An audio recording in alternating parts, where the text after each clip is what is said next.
time to talk about one of my favorite series that I've invested myself playing through, the Ratchet and Clank franchise. I've invested myself into this series and played nearly every single game in this whole entire series, and decided to do a boss countdown on this whole entire franchise. This was a bit tricky to do since most of the bosses in the series just kind of exist, but there are a few good ones that I've managed to gather up. 10 that I consider to be the best ones of the series. I'm going to leave out Quest for Booty and Rift Apart since I haven't played those games, and besides, none of the bosses in Quest for Booty would have even made on the list anyway. And there's not going to be one boss game rule since that was already tricky to do. But here are the 10 bosses in this series I consider to be the best. Final bosses are also okay in this category as well. So, without further ado, let's get started.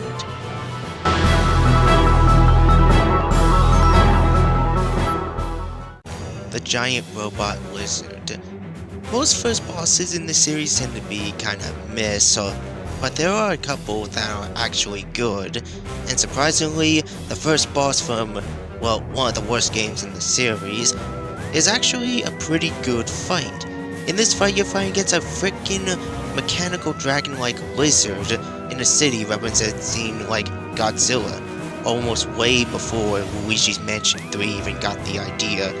The fight itself is pretty simple as the lizard sends out barrages of missiles and uses its tail to slam him for attacks. It will try to charge at you, and your main method of attacking it is just standard punches or blaster shots. You can even use the laser to do much more damage to it. But then there's the second part of the fight that was actually a bit more exciting. The lizard will charge itself up with these electrifying towers, and you have to punch enemies into the said towers in order to destroy them, thus cancelling out its charge-up attack. It'll shoot a laser at you, which you can use these tower things to reflect the laser back, causing extra damage. Repeat the process until all the towers are destroyed, and you go back to wearing out the robot. This is actually a pretty cool boss fight, and got me excited for the game, even though the rest of the game wasn't even any better. But it's nice to know that one of the worst games in the series can at least have a first boss that is actually good. Wish I could say the same about the other worst game in the series.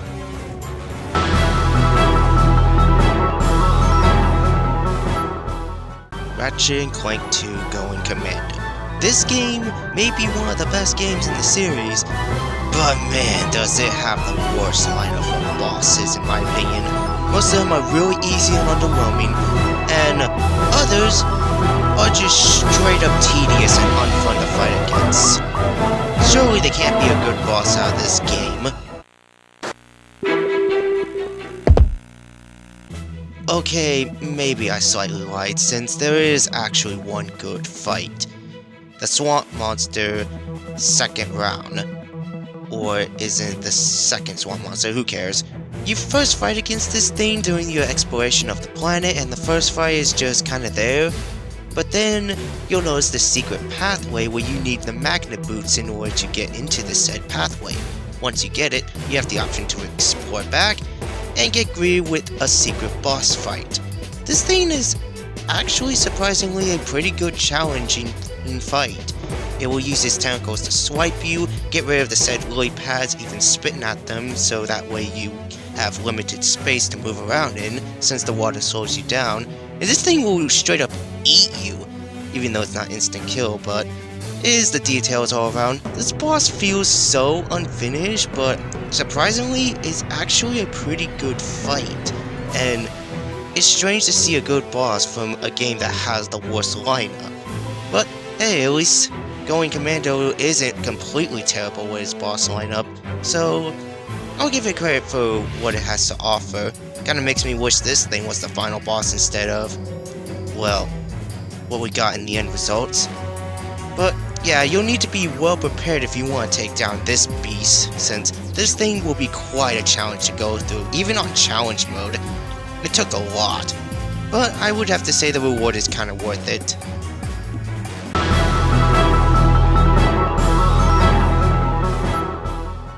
Captain Qwark. Qwark's boss fights throughout the series has been really miss, since most of his fights just are kinda there. But surprisingly, 2016 gives us the penultimate fight against him, and it's actually good. It may not be the greatest penultimate fight, but it's up there as one of the better fights in the series. Qwark will use his blaster to try to shoot at you. He'll even make a comment if you use the Warmonger against him, but he'll also bring out during ways of the fight and use it as a barraging meteor attack. He'll throw in the Uvatron so that way you can get it to a dance while he tries to attack you, to shaking the fight a bit up, which is one thing I do really appreciate. The fight gets also more hectic when he brings in the Agents of Doom, and you have to destroy that thing quickly because, considering it's one of the most broken weapons in the game, yeah, it's saying a lot. While the fight itself isn't really that hard, it is more on the easy side, but still it's a pretty good penultimate fight for what it has to offer. It's a shame that the final boss couldn't even hold it up to its case. But still, for what it is, it's nice to see that Captain does go out on a high note with his final fight in the series.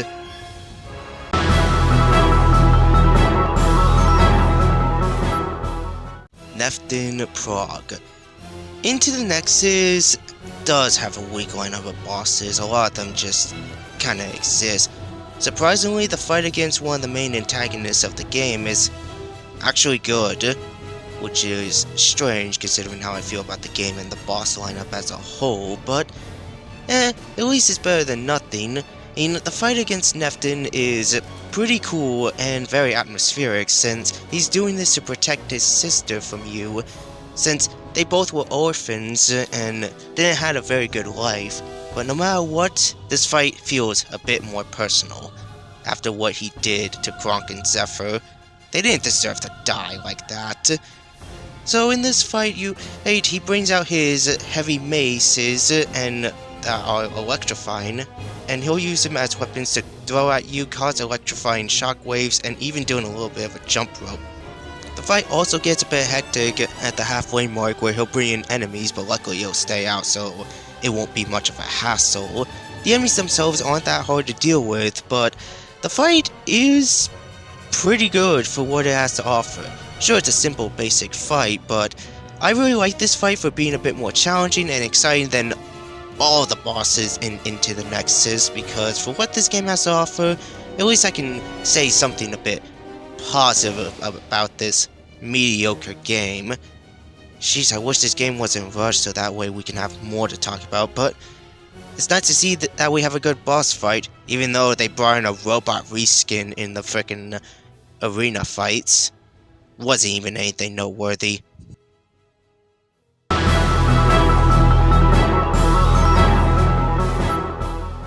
The Loki Master.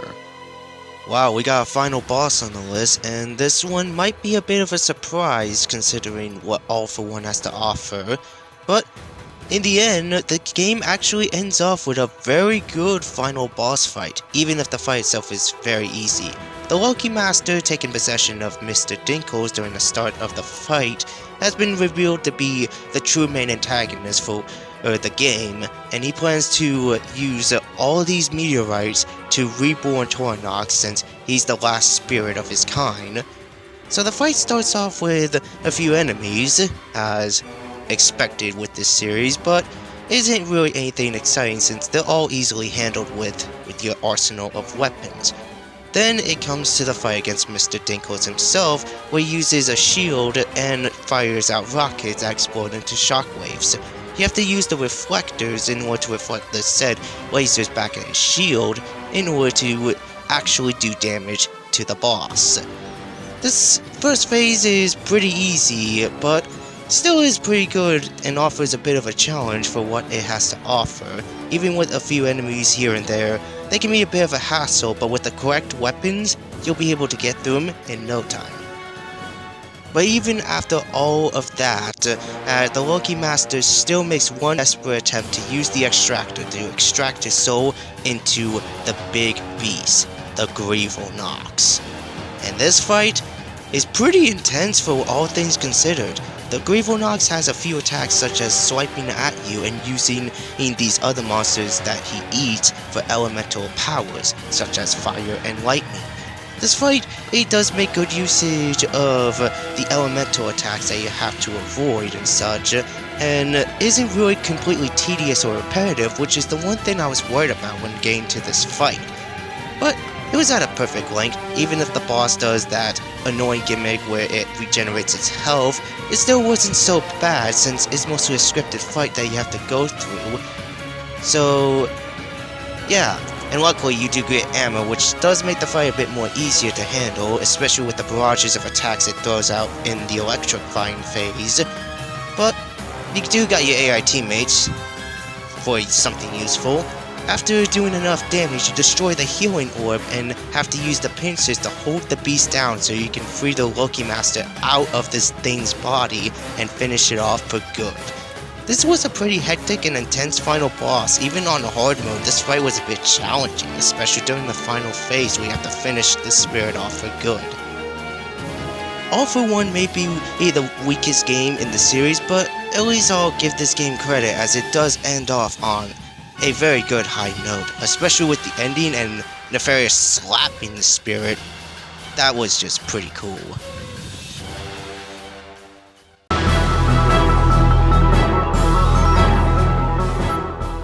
Captain Slag. Surprised to see this guy on the list? Well, I actually really liked his boss fight, and he's one of the better side villains in the series since he's pretty funny, entertaining, and quite intimidating for what he has to offer, especially for a big boy pirate like himself. The fight itself, despite being pretty simple and just shoot him until he dies, is actually a pretty fun fight all things considered. He has varieties of attacks such as breathing out fire from drinking from one of his canisters, sending out homing projectiles that you can actually destroy, and using that giant hammer of his to cause a shockwave attack. He is electrifying, so touching him would be a bad thing, but it shows that electrifying weapons can't really hurt him that much, so you have to use most of the stuff in your arsenal to damage this guy. Overall, I say Slag is a pretty fun boss fight, all things considered, and it was nice to see him return into Quest for Booty for another pretty cool boss fight, and surprisingly the final boss in Quest for Booty. He does send out enemies to try to attack you as well, but despite the simplicity of the fight, I actually say it's one of the more enjoyable fights. Even on challenge mode, this fight was kinda tough for what he has to offer, and one of the more enjoyable fights in challenge mode, since most bosses in challenge mode in these games tend to be, well, a different story, but this fight, yeah, definitely worth all the hassle, so arg me mateys. Also, I like pirates, don't judge me.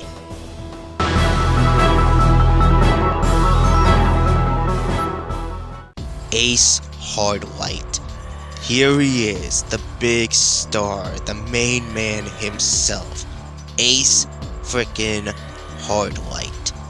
This guy is the secondary antagonist to Deadlock, and he once was a hero, but sadly, due to Fox's influence towards him, it changed our overall hero to an antagonist, a villain that we had to go after for what he did. He was once seen as one of the best heroes in the galaxy, but apparently he lived long enough to see himself turn into the villain, as a person once quoted.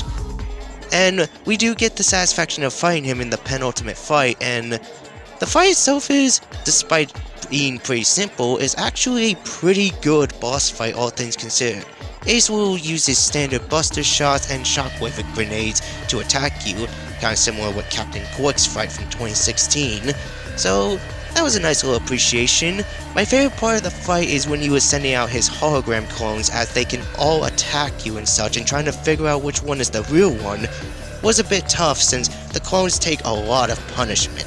Also, he's one of the only bosses, I think, well, few bosses in this series to regenerate his health, making the fight last a little bit more longer. He'll use this bubble shield so that way no damage can be reflected on him, especially during the final phase, and he'll send out his homing shot, almost similar to Captain Slag, to try to attack you. So you have to use your shield to get rid of the said homing shot so you don't have it be such a nuisance. This is a pretty good boss fight for all things considered, and despite its simplicity, it felt satisfying to take down this false hero for good. And we do get the satisfaction of taking out Gleamman Vox and avenging him and not following what he has done. Sad to see Ace go down, but he does go down on a high note.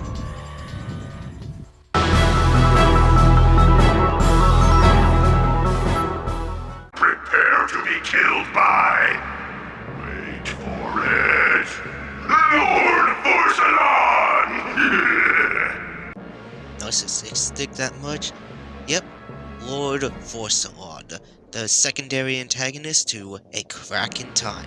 And surprisingly, one of the few villains in this series to make multiple boss fights in one single game. And his fights are surprisingly pretty good.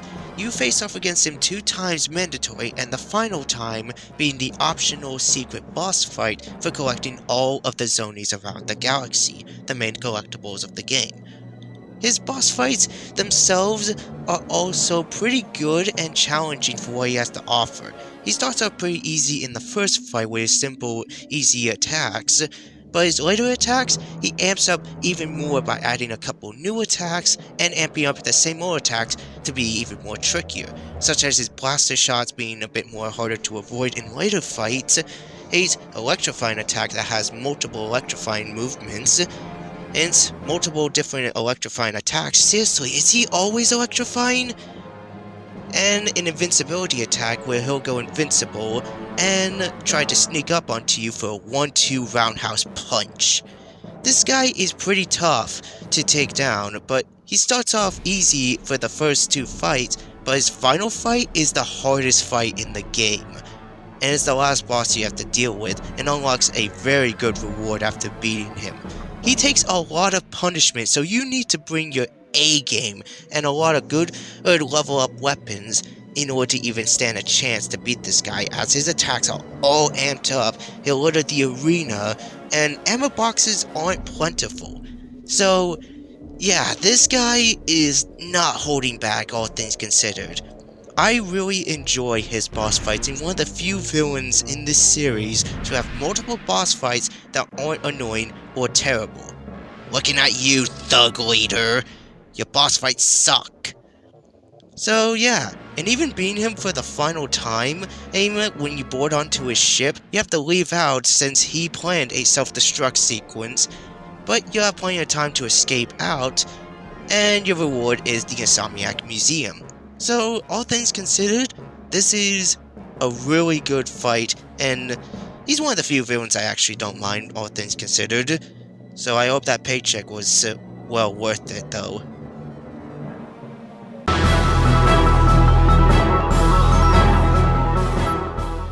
Alistair Azimuth. Number 2? Seriously? Yeah, this might be a bit of a surprise considering how much I praise this fight in my favorite final bosses list.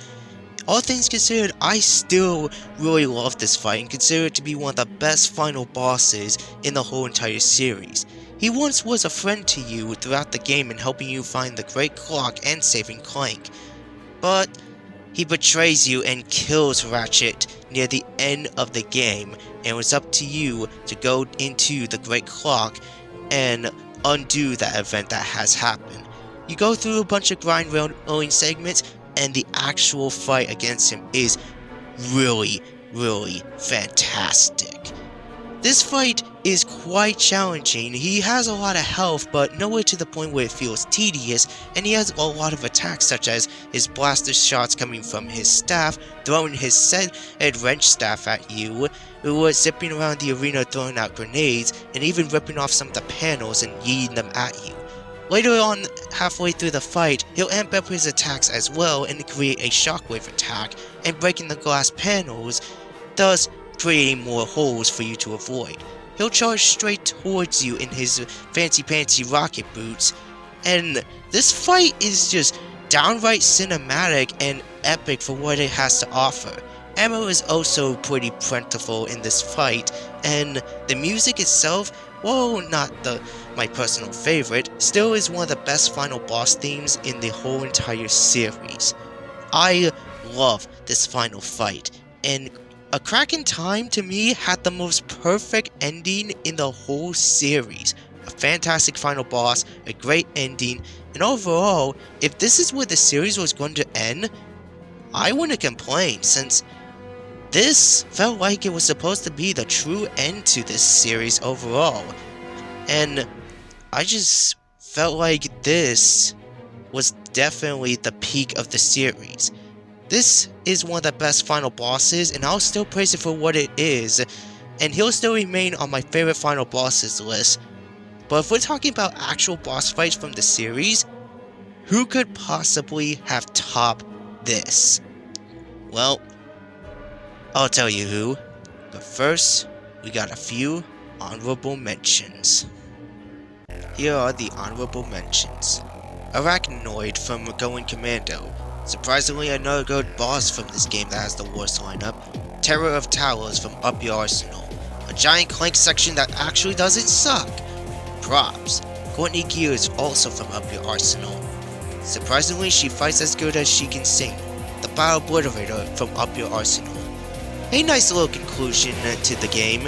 Aim, although a bit easy, coupled with the best final boss theme in the series. Shellshock from Deadlock. One of the few first bosses that is actually very good. Eviscerator also from Deadlock. This was originally going to be one of my favorites. Still like this fight overall. Gleaming Vox also from Deadlock. One of the few solid final bosses in the series. Mungo from Size Matters. The first boss that's actually good. And finally Size Matters gets an honorable mention. The VX99 from A Crack in Time. This thing is actually pretty cool. Oh, and one of my favorite bosses from the game, Commander Spock from All for One. Wow, the commander can actually put up a good fight. Would love to talk about this guy if his fight wasn't a bit too easy, but it's all good.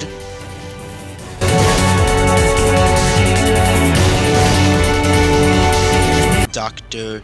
Nefarious. One of the series' best villains ever to be seen. The Mad Doctor finally gets an honorable mention on my list. And surprisingly, he has one of the best boss fights in the series. But which fight? You know what? I'm gonna cheat a little bit. I'm including both his fights from Up Your Arsenal and A Crack in Time. So what? If I'm including two of his best boss fights on this list. This is my list. He's number one. He deserves to be on here. And if you have a problem with that... And if you don't like it, you can take your whiny, sniveling, snot-nosed populations, form a line behind me, and kiss my... We're still on? Well, turn it off, you idiot! Anyways... So, both of his boss fights in the series are easily the best. Let's talk about his first debut fight, Up Your Arsenal. And time to go into more detail. This is surprisingly one of the best final bosses in the series, and I definitely can see that as the fight is very challenging. He'll start off pretty easy, sending out his holograms to slap you, laser gun attacks, and shockwave grenades. Simple, easy stuff. But then, after draining him down to 1/3 of his health... I am defeated! I have no choice but to throw myself on your mercy! Really? I mean, that's right, Nefarious. Your reign of terror is finally... Sucker!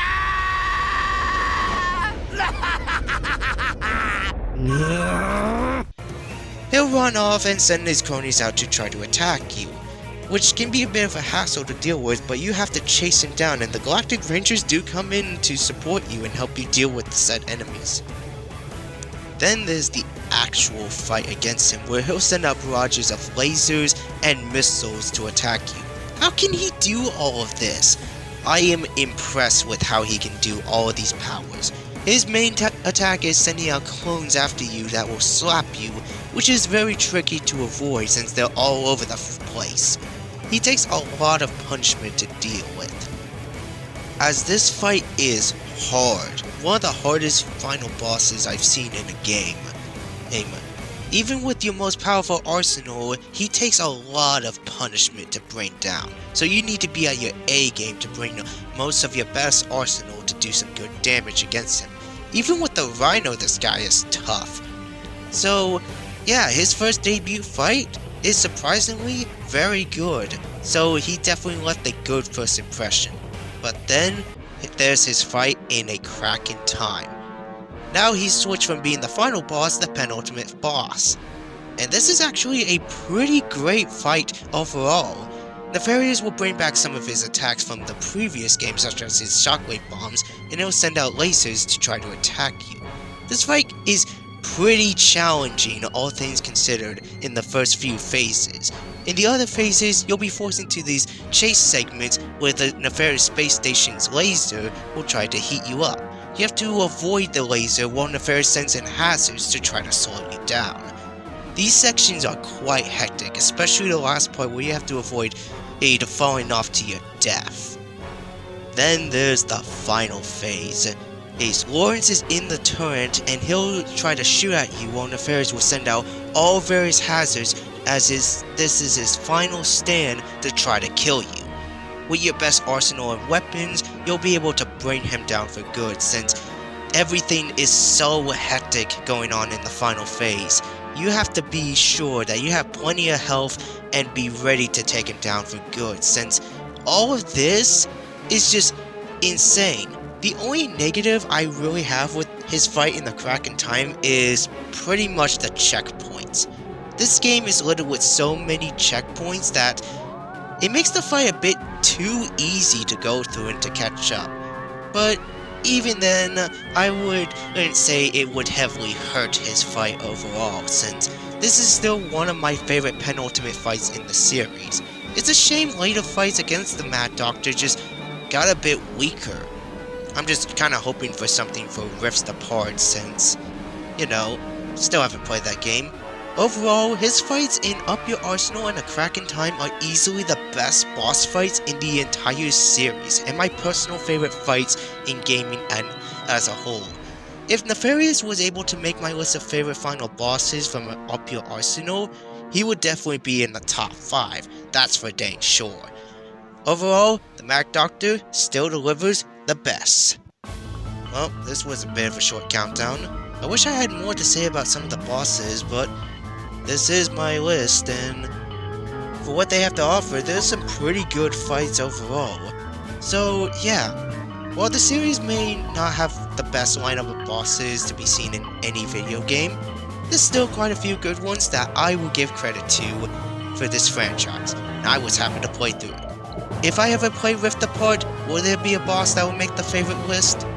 Well, it depends, for sure. Not that I'm having much hope with that. But, who knows? Maybe Rift Apart will actually bring out something impressive. That's for dang sure. Am I going to make a list of the worst bosses in the series? Don't count on that, okay? Anyways, this was my nice way to celebrate the series and playing through it as a whole. Thank you so much for watching. What are some of your favorite fights in the series? I'm curious to hear. And I'll see you guys in the next video.